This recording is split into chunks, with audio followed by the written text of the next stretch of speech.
آج کل کے حالات کے پیش نظر ایک فوارہ آپ ضرور ساتھ رکھیں. یہ فوارہ ہے، اس میں پانی بھرا ہوا ہے، آن لائن ہم نے اس کو منگایا تھا.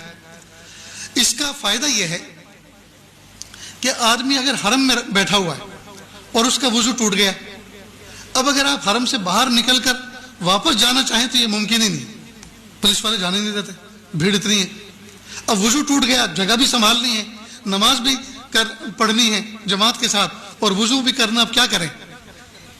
تو آپ ایسا اپنے ہینڈ پرس کے اندر ساتھ میں ہر وقت پانی بھر کے رکھیں اور اس سے آپ وضو کر لیں. اس سے وضو کرنے کا طریقہ بہت آسان ہے.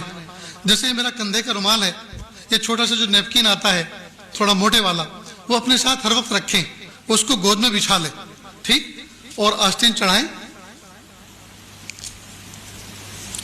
اور اس سے وضو کرنے کا طریقہ یہ ہے کہ وضو میں سب سے پہلے کلی کی جاتی، ہاتھ دھوئے جاتے ہیں، ٹھیک، اس کے بعد کلی کی جاتی ہے، ناک میں پانی ڈالا جاتا ہے. لیکن یہ فرض نہیں ہے، یہ اگر نہیں بھی ہوگا تو بھی وضو ہو جائے گا.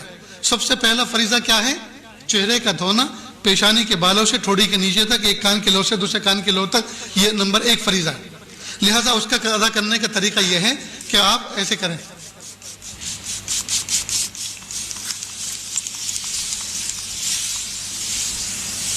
دیکھو میرا منہ بھیگ گیا نا، اس کو میں نے مل لیا.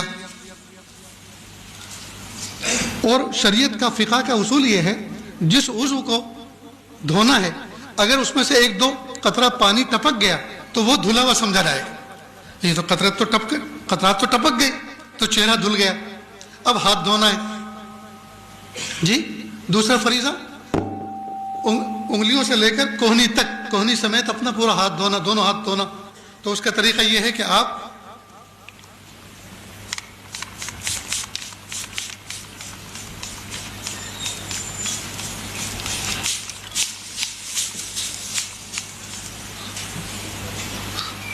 یہ آپ کا ہاتھ دھل گیا، ٹھیک. اسی طرح سے دوسرا ہاتھ دھونا ہے، اسی طرح دوسرا ہاتھ دھونا ہے. آپ میری طرف دیکھیں، بہت اہم کام چل رہا ہے. دروازہ کھولنا تو آپ نے یہ بچپن سے دیکھتے آئے، کھولتے بھی ہیں اور بند بھی کرتے. تم بھی کھڑے ہو یار، جو نہیں دیکھنے کا ہے وہ دیکھتے ہو، جو دیکھنا ہے اس کو نہیں دیکھتے. تو دوسرا ہاتھ بھی ہو گیا، ٹھیک. یہ تو میں نے وقت کو بچانے کے لیے ایک ہاتھ کو صرف ایسے ہی بتا دیا، ایک ہاتھ ایسے، تو دوسرا بھی ایسے ہی دھونا ہے. اس کے بعد پھر ہاتھ کو تر کیا دونوں اور سر کا مسح کر لیا.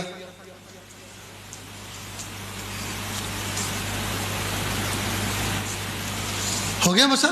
اسی طرح دونوں پیر کو دونوں. اب نہ دریا بہا نہ دریا